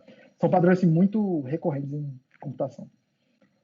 A gente vai falar de reader e de state, são outras mônadas. Tá? O reader é para você fazer a ideia de que, tipo assim, meio que a ideia de eu ter um arquivo de configuração ou eu tenho uma informação que todas as partes do meu programa usam ela, tá? Como é que a gente implementa isso? O state é para guardar estado mesmo, para simular a ideia de estado, tá? Tipo, eu faço uma função uma vez e na segunda vez que eu faço, depende do que aconteceu no passado, tá? Vocês vão ver que é uma coisa extremamente trivial numa linguagem comum, você cria uma variável e guarda alguma coisa na memória. Aqui não é assim que funciona, tá? Aqui precisa de uma estrutura um pouco mais sofisticada para isso e já vocês vão entender um pouco melhor por quê. Tem um feriado no dia 21, feriado de Tiradentes, aí nesse dia não tem aula. Eu achei até um pouco estranho. Não, acho que é aqui mesmo, dia 21. Depois eu vou falar de parsing. Parsing é uma das, assim, tipo, onde Haskell brilha, tá? Essa é uma das grandes aplicações, tá? E parsing usa para muita coisa em computação, assim, na prática, tá? Tipo, ler dados estruturados. E a gente vai falar um pouco sobre isso. Eu vou falar sobre transformers, eu estou planejando, tá? Que é uma generalização das mônadas. Então, aqui já é bem abstrato, aqui vai ficar mais ainda, que a ideia é que eu consiga combinar mônadas diferentes, para ter efeitos diferentes, tá? Então, por exemplo, se eu quiser combinar a ideia de ter um arquivo de configuração, que eu fico carregando ele, eu uso ele no meu programa inteiro, e eu guardo o estado, e eu faço entrada e saída, eu preciso combinar essas três coisas, tá? Vocês vão ver que os transformers servem para isso.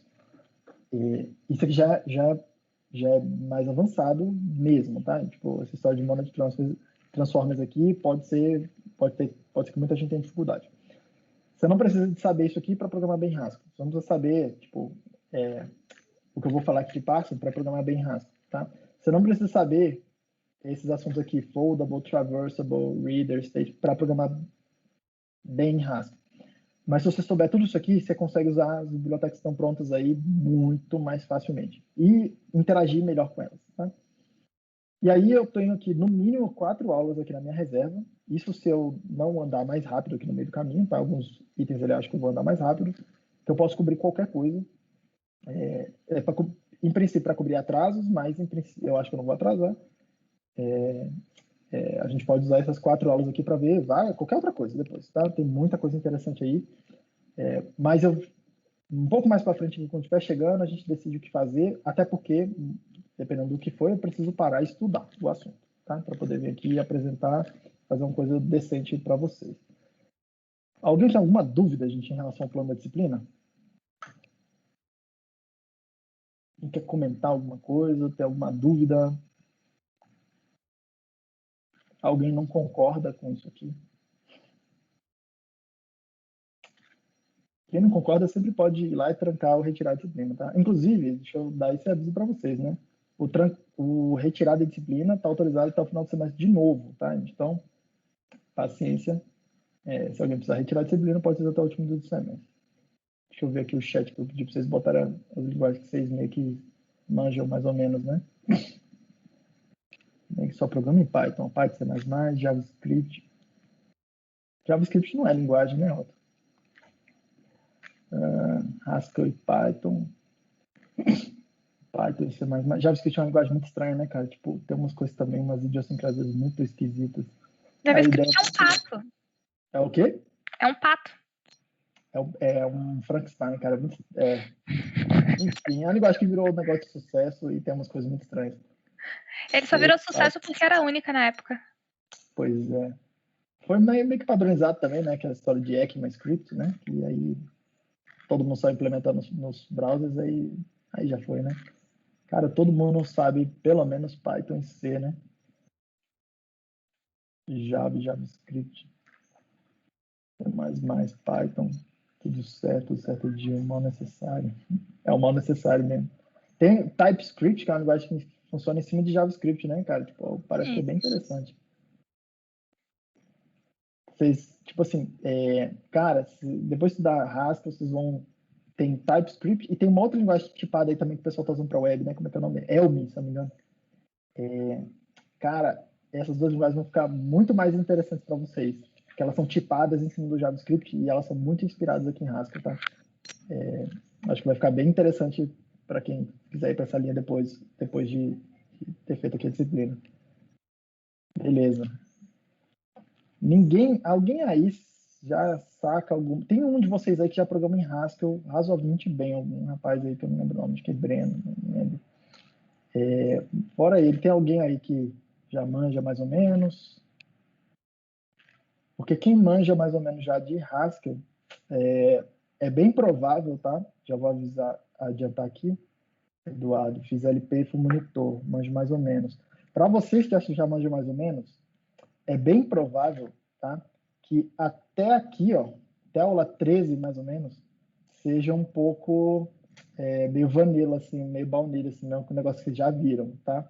O que vocês não viram lá em LP, praticamente com 100% de certeza. Essa história de cálculo lambda aqui, que a gente vai entrar em mais detalhe, mas tipo, eu estou fazendo isso aqui mais como uma introdução, mais como curiosidade, para meio que colocar vocês no mood, assim, né, no clima da coisa, tá? Do que, de fato, uma técnica muito sofisticada, alguma coisa. É mais para introduzir na forma de pensar. E aí, essa história de provas de programas, eu acho muito útil. Foi com o Wander, né? Provavelmente vocês muito provavelmente vocês não viram isso aqui em LP, tá? Isso aqui é bem interessante. Vai abrir um mundo, assim, talvez para vocês, tá? Mas até aqui pode ser que seja um pouco devagar, tá? Vocês estão me ouvindo aí, gente? Que tá dizendo aqui que minha rede tá ruim. Tá tranquilo. Tá, beleza. Dá pra ouvir, sim. Tá. Quem fez LP, provavelmente até aqui, tá? Deve ser bem, tipo, mais do mesmo, assim, muito provavelmente, tá? O que não é de todo ruim, né? Pelo menos, tipo assim, a disciplina, pelo menos até aqui vai ficar bem fácil, tá? Só a história de provas de programas, que eu acho que realmente aqui vai começar outra coisa, tá? Vocês vão ver que listas vocês já viram, a maior parte, fold, scan, zip, essas funções, vou falar muito sobre elas, mas a gente vai fazer provas sobre elas, tá? Em cima delas, né? Provar propriedades, ver como é que faz, isso aí pode ser um pouco de novidade, pra vocês verem que, tipo, pô, isso aqui é bem mais do que eu imaginava, e aí daqui para frente aqui, provavelmente vai ser mais novidades, tá? Então, eu imagino que está vencido esse assunto, né? Eu vou reiterar, tá, gente? Chequem lá no CIGAS se vocês estão matriculados na disciplina. Estão dizendo aqui que foi até maybe. Eu não sei o que quer dizer isso, Eduardo. Porque ir até o maybe pode ser muita coisa, ou pode ser pouca coisa.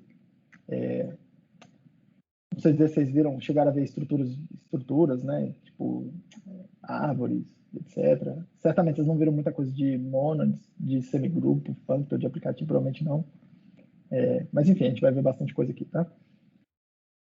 Então, vencida essa história aqui do plano da disciplina, eu queria começar... ainda assunto administrativo. Em termos do Teams, vocês estão vendo minha tela, né? Cadê o Teams?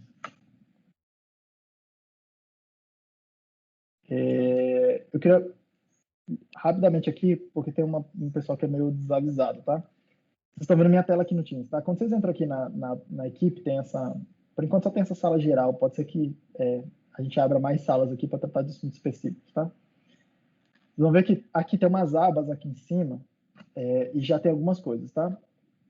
Tem uma aba aqui, notas de aula, que vai levar para um link do Notion, que eu vou mostrar para vocês aqui, que tá tudo que eu vou fornecer de material, a maior parte está lá. E tem o plano da disciplina. O plano da disciplina está aqui já. É esse aqui que eu estou apresentando para vocês, tá? Só porque eu estou online aqui, acho que não vai carregar. Enfim, ele abre aqui o plano da disciplina, vocês têm acesso a esse negócio o tempo todo, tá? E nesse link aqui, notas de aula, vai ter as notas de aula do Notion que eu vou mostrar aqui para vocês em separado aqui, mas ele abre aqui dentro da janelinha também, tá? E vai aparecer mais umas abas aí, provavelmente a partir de amanhã, com as gravações da aula, tá? Semana passada eu estava botando tudo no Microsoft Stream e no YouTube. Só que, cara, o Stream tá dando tanto trabalho que eu vou tacar tudo no YouTube e eu não quero nem saber do Stream mais, tá? Então eu vou botar aqui um link para a playlist do YouTube. Mas se quiser entrar lá no YouTube, é fácil de encontrar também, youtube.com/profedil, vai ter uma playlist lá que é dessa disciplina, tá? Vai ficar todas as gravações, vão ficar lá. Então, isso aqui ainda é meio administrativo. O que vocês vão encontrar de nota de aula, tá? Vocês vão encontrar essa página aqui, que é uma página, um caderno, tá? De anotações, inclusive um caderno mesmo que eu uso para fazer anotações. Tem algumas informações administrativas aqui. Vocês vão encontrar aqui, tá? As minhas notas de aula.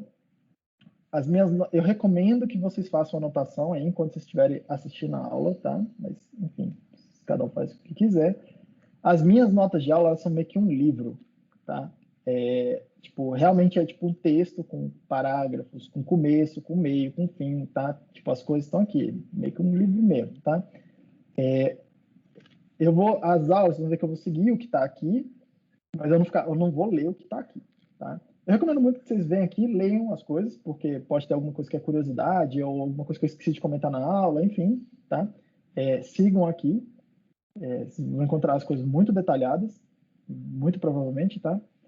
Que já estão prontas aqui, meio que eu garanto, tá? São essas 5 primeiras aulas aqui que devem cobrir as primeiras 5 semanas de aula, tá? Já está tudo aqui. É bastante inspirado no livro do Budge, lá, o livro da referência 2, tá? Principalmente essa parte aqui, conceitos fundamentais, tipos de dados e essa parte de números, recursão. A parte de listas eu estou terminando de escrever, vai subir aqui já em breve, tá? Isso que são, tudo que tiver aqui para baixo, rascunhos, é o que eu não acabei de fazer, ou coisas que eu mudei de ideia e reescrevi, mas também não quis tirar aqui o antigo. Por exemplo, essa parte de infraestrutura básica, que é o que eu gostaria que vocês hoje, tá, parassem, lessem o que está aqui, mostrando onde pegar as ferramentas. Vou comentar sobre isso aqui. É bom que eu abri. Haskell Platform. Aqui eu vou só botar aqui stack, deixa eu até arrumar. A ferramenta, tipo assim, vocês precisam de um compilador, primeira coisa, tá? Tem duas opções, duas boas opções, tá? De instalar as coisas aqui em Haskell, assim, o ambiente de desenvolvimento em Haskell. A primeira delas é a que eu recomendo vocês usarem, tá? Que é o Stack. Stack é uma ferramenta de gerência de projetos, tá? É muito parecido com a ideia de um Make, tá? É mais sofisticado um pouco, mas muito parecido com a ideia do Make, né? Você tem um arquivo de configuração, você tem um monte de código-fonte lá, e ele gerencia para você o que tem que compilar, ele vê lá o que mudou, o que não mudou, o que precisa recompilar, o que não precisa, ele organiza isso. Só que o Stack ele faz mais do que o Make, tá? Ele baixa bibliotecas para você e ele gerencia dependências para você. Então você consegue chegar lá no Stack e falar assim, olha, meu projeto precisa dessa biblioteca aqui. E ele vai num repositório, tem um repositório aberto que chama Stacked, Hacked, tá? Que eu vou abrir aqui para vocês, mostrar um pouco o que tem lá, que tem o código-fonte de 1 tonelada de bibliotecas. Tá? Ele vai lá, baixa isso aí, já compila, já faz tudo o que tem que fazer para você, então ele gerencia isso para você. Tá? Só que ele não faz só isso, ele faz até mais. E o que eu recomendo a vocês é o seguinte, o Stack, como tem essa história das dependências, tá, de bibliotecas, etc., tem um problema clássico aqui, toda linguagem que tem esse tipo de ferramenta, que é gerenciamento de dependências mesmo, tá? Porque às vezes você está usando uma biblioteca, sei lá, uma biblioteca A, e você quer usar uma outra biblioteca B, tá? Usando duas bibliotecas. E essas duas bibliotecas, por exemplo, elas podem ter uma dependência em comum, uma terceira biblioteca C, por exemplo, tá? Que é a dependência das outras duas. Só que a biblioteca A usa como dependência uma versão, sei lá, 1.0 de uma biblioteca e a outra versão B lá usa uma versão 2.0, tá? Isso aí é um puta problema, porque você precisa ter as duas bibliotecas instaladas, e isso aí começa a ter uma tonelada de conflito de nomes, como na hora de compilar, um monte de erros tipo assim, difíceis de arrumar, por conta desse tipo de coisa. O Stack arruma tudo isso para vocês, tá? Outra coisa que o Stack faz. Algumas bibliotecas, vocês vão ver lá, dependem de versões específicas do compilador, porque elas usam alguma feature que é implementada a partir de uma versão tal do compilador. E compilador de Haskell muda muito de uma versão para outra. Tá? Hoje já é mais estável. Tá na versão 8.10. A partir da versão 8.8 já ficou muito mais estável. Tá? Tipo assim, as coisas, tipo, o processo de mudança é bem mais lento hoje. Mas tem muita coisa, isso não acontece. Então, o que o Stack faz também para você ele instala o compilador para você e gerencia versões do compilador para você. Tá? E, no meu entender, é o jeito mais fácil de instalar tudo, é só usar o Stack. Tá? E aí ele instala o sandbox, faz tudo bonitinho. Ok? Como é que instala essa parada? Tá? Eu botei aqui as instruções resumidas aqui para o Windows, para o Linux e para o Mac. Eu recomendo fortemente que vocês não façam nada no Windows. Fortemente, tá? Por dois motivos. O primeiro deles é que, cara, é tudo muito mais tipo, o Windows não é um lugar de programar, tá? Só se você estiver fazendo uma coisa muito específica para o Windows, usando a biblioteca do Windows, um aplicativo que não vai ser, acho que não vai ser o caso. Mas, enfim, recomendo fortemente vocês não usarem. Mas quem for usar, tem que instalar esse PowerShell aqui, tem que instalar o .NET Framework, e aí você baixa o instalador do Stack, e aí usa lá na linha de comando. Tá? No site do Stack tem lá dizendo como é que faz. O instalador é fácil de usar. Depois você instala o PowerShell e o .NET, você baixa um executávelzinho, que eu botei os links já aqui, você dá 2 cliques e espera ele instalar. Tá? E aí você vai usar tudo lá no terminal lá do PowerShell. Okay? Enfim, no Linux, precisa instalar bibliotecas antes de instalar o Stack, porque senão dá pau, tá? E aí eu deixei já aqui, para quem for usar o Ubuntu, o Debian, aliás, eu fiz no Debian, mas muito provavelmente é igual no Ubuntu, tá? Que é de longe a distribuição mais comum. Você precisa, no mínimo, desses pacotes que eu deixei aqui, nessa listinha aqui, tá? Que eu já sei que você vai precisar, tá? Então, instala essa parada aqui. E aí o Stack, você usa essa linha de comando aqui, que ele já baixa o script, roda para você, instala, já arruma tudo bonitinho. E você precisa arrumar o path. Quem mexe com Linux já sabe mais ou menos o que é isso. Mas, enfim, quem tiver dúvida, me procura. No Mac, é muito parecido com Linux, tá? Só que você precisa do Xcode. Xcode é o IDE de desenvolvimento da Apple, tipo, lá para programar em Swift e tal, não sei o quê. Desenvolvimento de aplicativo para iOS e tal. Você precisa instalar essa parada. Eu recomendo que você vá lá no App Store e instala o Xcode mesmo, um download gigante, tá? Instala essa parada, deixa lá e aí você precisa das ferramentas de linha de comando, né? Que você usa essa linha aqui para instalar, tá? Depois disso, é muito parecido com o Linux, tá? Eu vou fazer tudo que eu vou fazer aqui, eu vou fazer no Mac, tá? Mas essencialmente é igual no Linux. A gente vai usar o GitHub Classroom para vocês submeter os trabalhos. E vai ter algumas coisas que vai ter auto-grading, que ele chama lá, correção automática, né? Todos os trabalhos de vocês, os semanais, eu vou olhar o código-fonte, tá? Mas eu vou botar... A maioria deles vai ter lá já um código de teste, um repositório que você vai baixar lá, já tem tipo assim, uns casos de teste, tá? E esses casos de teste, quando você fizer um commit lá, subir o seu trabalho lá no GitHub, ele vai executar os testes automaticamente e vai dar um report lá, o que está passando, o que não está passando. Eu vou olhar aquilo, tá? Porque aí facilita o trabalho. E aquilo também já dá uma indicação para vocês, se aquilo lá está certo ou está errado, o que vocês estão fazendo, tá? E o GitHub, ele usa um Ubuntu para executar. Eu estou muito cuidado na hora de fazer as coisas, por isso que eu recomendo todo mundo usar o Ubuntu, tá? Ou o Debian, que vai ser muito parecido.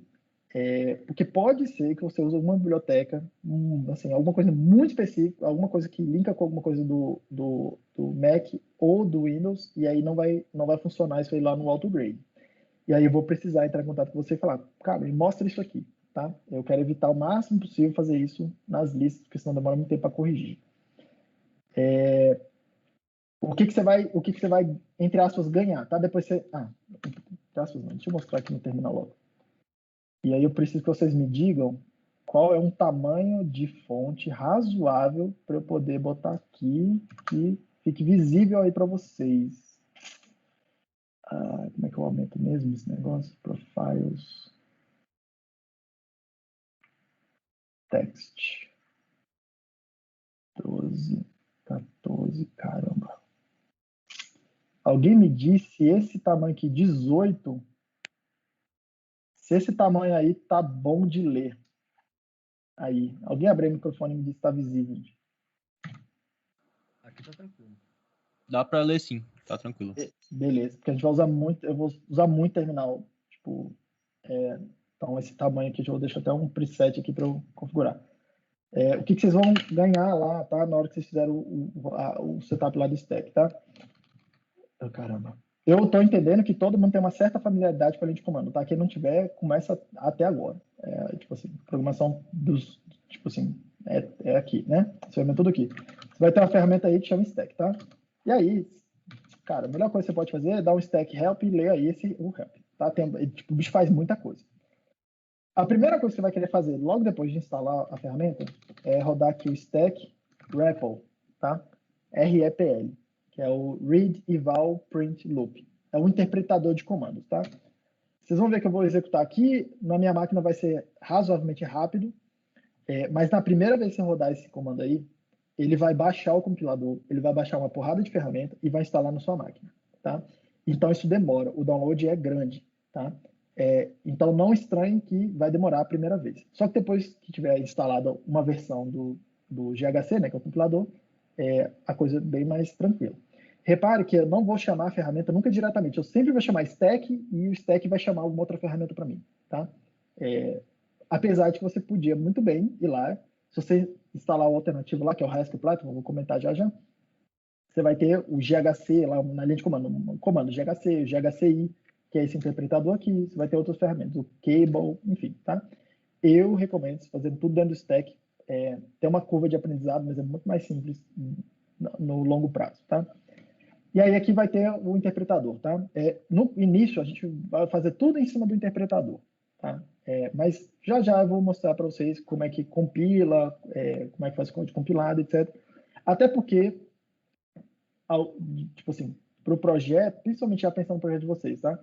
Vocês vão querer usar um monte de biblioteca, vocês vão querer fazer um negócio que é uma aplicação um pouco maior, e aí o interpretador aqui, ele vai, mesmo com uma máquina boa, ele vai dar umas engasgadas, tá? Na hora que compila, o teu código fica, sei lá, coisa de umas 1000 vezes mais rápido. 1000 talvez seja um exagero, mas umas 100, de 100 a 500 vezes mais rápido, tá? A execução do mesmo código do que no interpretador. Só que o interpretador tem uma vantagem muito grande. Inclusive, eu não programo nada sem estar com o interpretador do lado, porque eu vou testando pequenos pedacinhos de código, já vou testando aqui, é muito rápido, agiliza muito o desenvolvimento, tá? O interpretador tem uma vantagem, tipo assim, o interpretador tem uma vantagem que, primeiro é essa daí, tá? Segundo é que ele tem um debugger integrado, tá? Apesar que vocês vão ver que vocês vão usar muito pouco, eu acho que vocês vão acabar usando muito pouco o debugger, tá? Mas vocês vão usar muito coisas do tipo, perguntar o tipo de, sei lá, uma função qualquer aqui, tá? Uma função qualquer. Informações dessa natureza aqui. Informações, né? Por exemplo, sei lá, sobre um tipo específico aqui, tá? É muito rápido já chamar, pedir para o interpretador já me dar essas informações aqui, do que eu abrir uma página na internet, ficar procurando um negócio num site, no repositório, tá? Assim, muita coisa já muito rápido você caçar aqui. O interpretador tem muita vantagem. Beleza, por enquanto é isso aqui. E é isso aqui que vocês vão ganhar, tá? Por enquanto, é a ferramenta que a gente vai usar isso aqui. Como é que meio que funciona o stack, tá? Mas eu recomendo que vocês deem uma olhada lá no manual. O manual está linkado aí. O stack, na verdade, é um programa que é construído para executar uma outra ferramenta. Ele pilota uma outra ferramenta que chama Cable, tá? O Cable é o gerenciador de projetos. O stack é meio que uma camada de abstração em cima dele, tá? E o que o stack faz é cuidar dessa história de dependências, tá? E aí tem 2 repositórios por conta disso. O Cable tem um repositório onde estão as bibliotecas e o stack tem um repositório onde ele tem essa informação de quais bibliotecas são compatíveis com quais, tá? São 2, e tem os 2 sites que estão na internet, tá? O primeiro deles é esse aqui, o Hacked, que tem o link aí. Cara, já bota no teu favorito, você vai usar isso aqui muito, muito mesmo, tá? Aqui você vai procurar a documentação das coisas, tá? Então, por exemplo, tem um pacote aí que chama Base, que é a biblioteca padrão, tá? Que vem na instalação.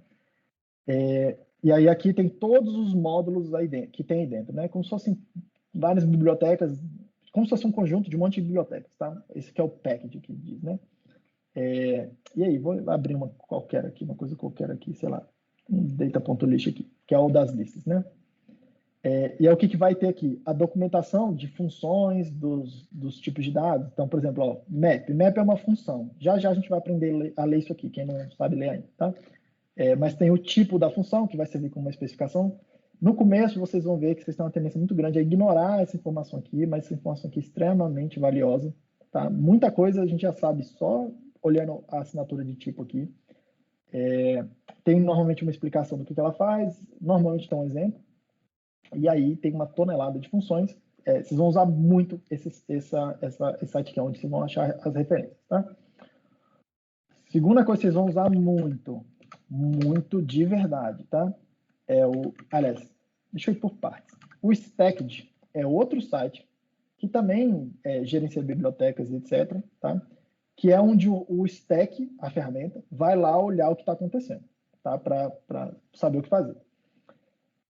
Aqui vocês não vão encontrar documentação de bibliotecas. Está tudo lá no Rect, que eu mostrei para vocês. Tá?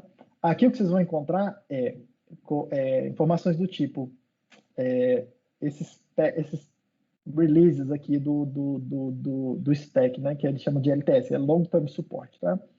Então, por exemplo, o stack ele é pilotado com essas versõezinhas aqui. Tá? Cada versão dessa aqui está ligada com uma versão do compilador.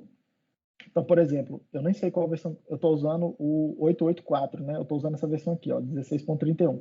Mas já saiu uma nova aqui, ó, 2 dias atrás. Daqui a pouco eu atualizo a parada toda para eu poder andar com esse 8.10, que provavelmente é o que vocês vão estar usando, para a gente poder andar mais ou menos igual. Só que depois eu vou mostrar para vocês como é que vocês travam essa versão, para não ter atualização ao longo da disciplina. Pode ter alguma surpresa, tá? Mas enfim, já mostro isso. E o que tipo, cada versão essa aqui do stack, né, como se fosse isso, do package aqui do stack, tem uma versão do compilador, aí tem um monte de ferramentas associadas e tem um monte de bibliotecas com versões específicas associadas. A ideia é que essas bibliotecas com essas versões, elas funcionem juntas, tá? Em vez de baixar a biblioteca, ficar tentando instalar os negócios, não, o stack meio que resolve tudo para você. Só que pode ser que tenha bibliotecas aqui no Rect que não estão lá no stack, tá? Que não estão lá embutidos. Aí você tem que vir aqui realmente baixar a biblioteca e instalar e se virar um pouco mais. Muito provavelmente vocês não vão precisar fazer isso. Muito provavelmente, tá? Desde 2017 eu não faço isso. Eu só uso tudo dentro do stack e já me atende bem, tá? Enfim, até para coisas que estão em desenvolvimento. Terceiro site, e vocês vão usar muito. Isso também está linkado lá nas minhas notas de aula, tá? É o Google. É o Google do Haskell, tá? Por isso tem esse nome aí, Google. Deixa eu abrir. Oh, caramba. Quem sabe faz ao vivo e aí trava, né? Caramba, só porque eu tô falando não vai abrir isso. Aqui, pronto. É uma busca, ok? Uma busca.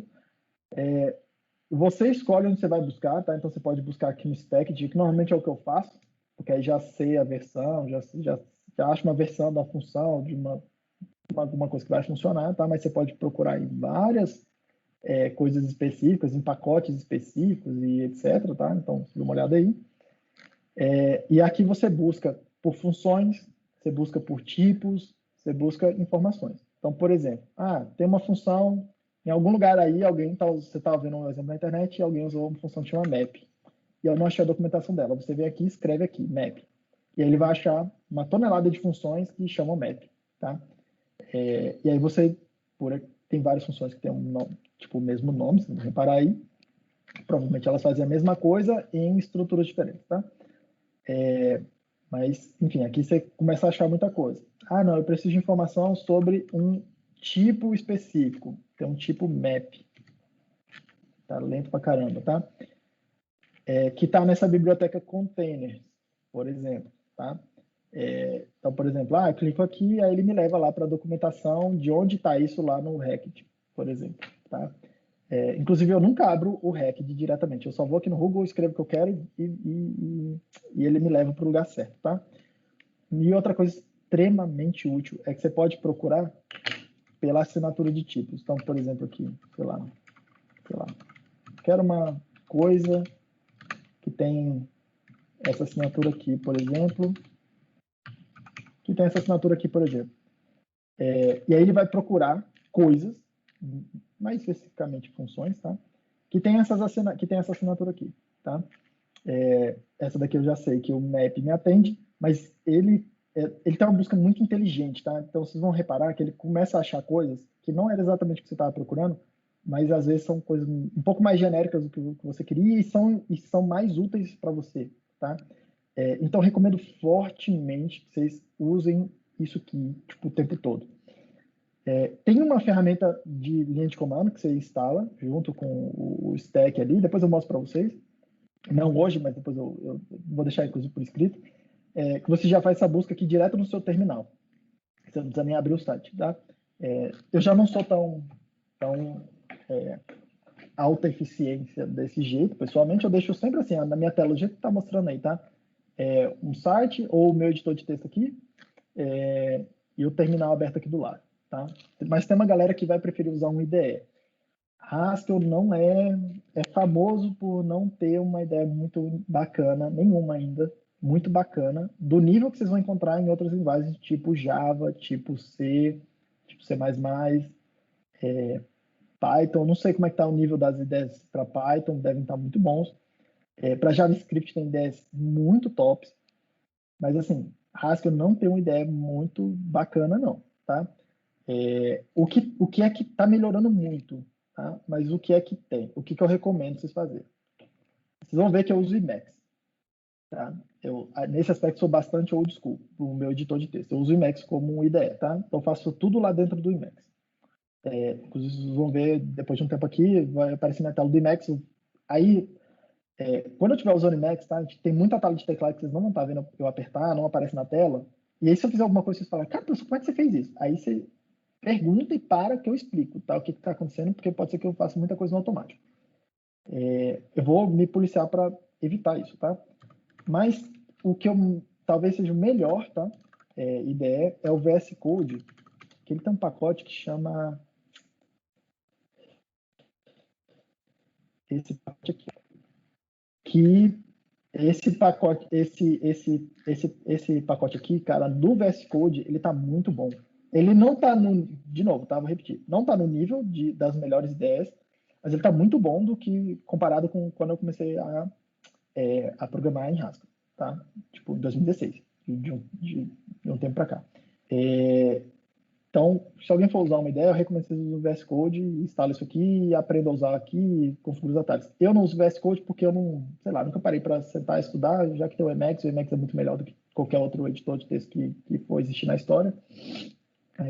Mas eu tenho certeza que vários de vocês usam o VS Code. O Atom, provavelmente dá para instalar isso aqui também, porque esse Language Server, né, que é um negócio da Microsoft, o framework da Microsoft, vários outros editores de texto aí que servem como ideias, eles estão implementando esse mesmo protocolo, tá? Então, mas vocês estão na selva, eu não sei. Inclusive, uma curiosidade minha, bota no chat aí qual que é a ideia que vocês costumam usar, se é que vocês costumam usar alguma coisa. Vocês já têm uma familiaridade, tá? Quem usar o Visual Studio, eu acho que vai ter um pouco de facilidade. Mas vocês vão ver que eu vou fazer tudo no terminal aqui, eu vou evitar ficar usando ideias também, uma coisa muito sofisticada, tá? Acho que, beleza. Administrativo é isso, já instala logo as ferramentas, tá? Já são 5h40. Eu não sei se vale a pena já começar a sair falando aqui de... não, vou guardar para outra próxima aula. A próxima aula vai ficar mais densa do que eu planejei inicialmente. Talvez eu pule um pouquinho de coisa, tá? Eu vou pedir para vocês lerem esse capítulo que já está escrito aqui sobre cálculo lambda e máquina de Turing. Vocês vão ver que a única coisa que está faltando aqui são exercícios, tá? Não se preocupem com isso agora, porque eu vou passar os exercícios no GitHub Classroom, tá? E lá no GitHub eu vou passar o link para vocês, a coisa toda bonitinha, um pouco mais detalhada, tá? De como é que vai ser isso. Mas, não. Tem coisas aqui que eu acho que são interessantes para vocês leiam isso aqui, tá? Que está escrito aqui, que eu vou passar mais na aula que vem, já vou para o próximo, falar um pouco mais detalhes sobre cálculo lambda. Mas aqui no final tem referências interessantes, tá? Esse paper aqui do Philip Wadler, Propositions as Types, bicho, é um clássico. Eu recomendo vocês lerem o paper, tá aqui, tá o link, o PDF mesmo do paper, não precisa nem sair procurando. Mas se você botar no YouTube, Propositions as Types, você vai achar esse cara aqui, Philip Wadler, falando sobre isso várias e várias vezes. Esse paper é interessante porque ele fala como é que o que Haskell te dá, só que do ponto de vista matemático. Tá? Vocês vão ver que é muito ligado com a história de desenvolvimento da lógica matemática, e acho que vai te dar uma visão muito abrangente. A gente não vai ficar entrando em tanto detalhe aqui sobre essas lógicas, sistema de tipos e tal, que são coisas assim, bem avançadas mesmo, mas eu acho que pode dar um panorama bem legal do porquê que é interessante aprender Haskell também, tá? Vai te dar, tipo, querendo ou não, mesmo não entrando em detalhe na teoria dos tipos, a coisa toda, vocês vão ver que o uso da coisa vai forçar vocês a pensar de uma certa forma. E essa certa forma é muito ligada com a lógica matemática. Uma lógica matemática, tá? E é bem interessante isso aqui, porque o que vocês vão estar fazendo é muito parecido com provar, quando você escreve um programa, com provar teoremas. E quando você prova um teorema, é como se você tivesse escrito um programa. Então, pode te dar uma visão bem interessante sobre programação que vocês talvez nunca tenham visto na vida, tá? Tem o paper do Alan Turing aqui, recomendo que vocês leiam. Vocês vão ver que é um paper difícil, não é um paper muito simples, mas eu recomendo que vocês deem pelo menos uma passada de olho para ver como é que era, tá? O paper do Church, ele também é um paper difícil, não vou dizer que é um paper fácil, tá? Mas eu diria que o primeiro terço dele é bem interessante mesmo, não precisa de nenhum background para entender, tá? E a gente vai tratar desse primeiro terço em bastante detalhe na aula que vem, tá? Mas eu recomendo que vocês deem uma olhada aqui. A anotação que eu vou usar é diferente, mas a ideia é o que está aqui, tá? Eu deixei uns vídeos aqui, porque tudo o que a gente vai ver, essa coisa de linguagens funcionais, etc., nasceu dessa história de cálculo lambda, tá? E eu acho muito interessante saber de onde é que veio essa história, até para você é feita de um jeito e não de outro, tá? Ou por que tem uma proposta de um tipo de linguagem tão diferente quanto linguagens funcionais, tá? Porque a base da matemática é diferente.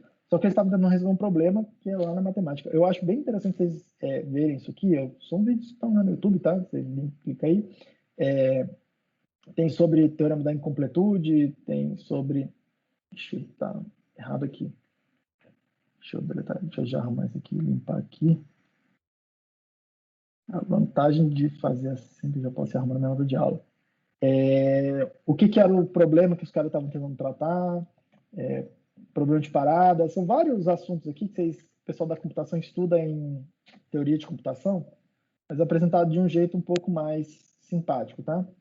E, em particular, eu recomendo que vocês assistam essa última palestra aqui, ó, que é em boa medida, é o que eu vou fazer na aula que vem, tá?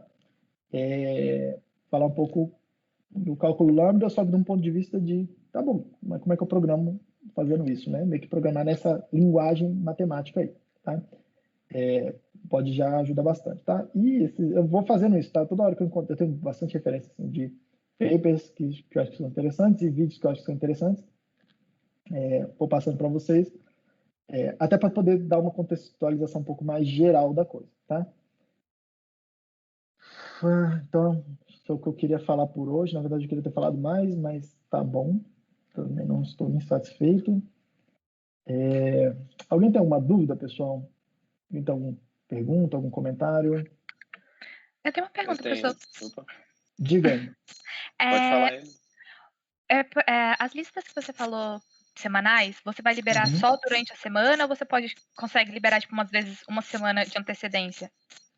Eu vou me esforçar ao máximo para liberar com um pouquinho de antecedência, mas a primeira lista eu ainda estou escrevendo. Tranquilo. Assim, meu horário de trabalho é melhor fazer isso no final de semana. Então, enfim, no final de semana é que eu mais produzo esse tipo de coisa. Agora a questão é a seguinte. Eu estava aprendendo ainda o GitHub Classroom, que eu nunca usei. Os primeiros eu vou pedir um pouco de paciência até para todo mundo. Isso é uma outra coisa importante também. Quem não sabe usar o Git até agora, já caça aí uns tutoriais no YouTube, tá? Porque vai usar bastante aqui. E me procura se tiver dúvida, que eu posso explicar também. Não tem problema com isso. O que você me perguntou? Deixar as listas com um pouco de antecedência, né? Eu vou tentar na medida do possível, mas eu não tenho como botar todas agora, primeiro porque eu não tenho. Segundo, porque eu não sei dizer se aquele planejamento eu vou conseguir seguir certinho aquele planejamento de semanas, tá? Então, assim, mas eu vou me esforçar para deixar as listas com antecedência, sim. Tranquilo. Não é só pela aquela questão que você mesmo comentou, de às vezes uma semana a gente tá mais difícil, mais atarefado que outra. Aí era só nessa questão. PyCharm, gente, o que é PyCharm? É de Python, da IntelliJ. O mesmo da IntelliJ, da JetBrains. Tá. Então deve ser bom. IntelliJ é massa. Edil? Diga lá. Quem tá falando? É o Renato falando. É o Renato. Diga. Uhum. Uma pergunta que você comentou do GitHub Classroom, sobre que a gente vai submeter as listas. Você decide, e aí vai ter uns testes lá para testar vários cantos ali do código, enfim. Vai ser uma tentativa só para submeter cada um dos exercícios? Não. Lá vai ser o seguinte, vai ter um prazo. Eu usei. Vai ter um prazo, e aí, dentro daquele prazo lá, você vai subindo, tá? Inclusive, a ideia do GitHub é que você faça muitos commits, né? Sim. A ideia do Git é que você faça, tipo, vai fazendo as coisas em paz. Isso, inclusive, é até bom, porque eu consigo ver isso. Eu consigo ver o que você foi fazendo, tá? Ao longo do tempo. Beleza. Fortemente. Mas vai ser nesse esquema. Vai ter um prazo, dentro desse prazo, você vai fazendo lá e tal. Vai chegar no dia. Isso é uma coisa que eu não consegui detectar certinho lá. Se ele para de receber depois do prazo. É o que eu gostaria que acontecesse, tá? Mas o que vai acontecer vai chegar no dia do prazo lá, eu vou fazer um clone de todos os repositórios do jeito que tiver na hora que eu corrigir, e aí daquele ponto lá eu já não aceito mais nada. Nenhuma mudança. Beleza. Outra coisa, que eu uso o Emacs, aí tem que seguir mais ou menos nessa mesma linha que você segue. Se você pode dar algum bizu depois, porque ele é muito customizável, né? E a curva de aprendizado não é fácil. Você usa um tempinho, mas sei bem o básico, para me virar rápido. Eu vou mandar na medida do possível. Pode. Vou mandar real para você. Eu acho que eu nem tô com a ideia instalada aqui no Emacs para mandar real aqui para o Haskell. Eu estou usando como editor, entre aspas, burro, né? Tá. Não, tranquilo. Deixa eu até olhar. Mais alguém quer fazer alguma pergunta? Cara, tá muito lento, meu computador, não sei o que tá acontecendo.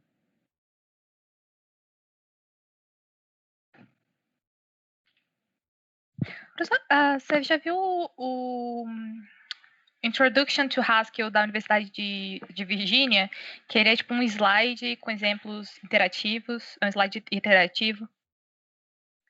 Nunca vi, você podia mandar o link aí para eu poder ver. Ele é tipo, ele não vai muito a fundo, porque eu acho que é mais no sentido de era para auxiliar enquanto eles estavam dando a disciplina, né? Mas eu achei bem legalzinho quando eu estava estudando sozinha Haskell. Legal, vou dar uma olhada aqui, sim. Puxa, caramba.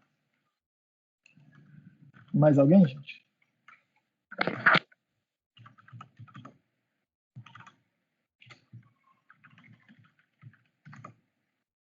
Não, eu tô com umas coisinhas assim, aqui sim, o Renato, mas não é muita coisa não, tipo, só esse Haskell Mode aqui é só a coisa de colorir as coisas bonitinhas, né? E algumas coisas um pouco mais inteligentes, né? Ele saber tipo, mover bloquinhos de código juntos e tal. Nada muito sofisticado aqui não. Tô até com esse Interactive Mode aqui, mas, cara, é para usar o interpretador lá dentro do Emacs. Mas eu vou confessar para você que eu deixo o terminal aberto do lado aqui e saio escrevendo. Beleza. Eu sou engenheiro. Ver se tinha alguma coisa que... Eu sou engenheiro que nem isso tu, aqui ajuda pra caramba. Beleza. Eu sou engenheiro que nem tu, cara. Tipo assim, a galera da computação faz um negócio aqui assim, eu fico olhando, caraca, velho, tipo, muito massa. Mas na hora do vamos ver, eu quero resolver o negócio e tipo assim, eu não quero gastar muito tempo também configurando o meu terminal e aprendendo o diabo das teclas de atalho e tal, sabe? Tipo, depois de um tempo eu falo, cara, eu só quero escrever e pronto, vambora. Beleza, valeu.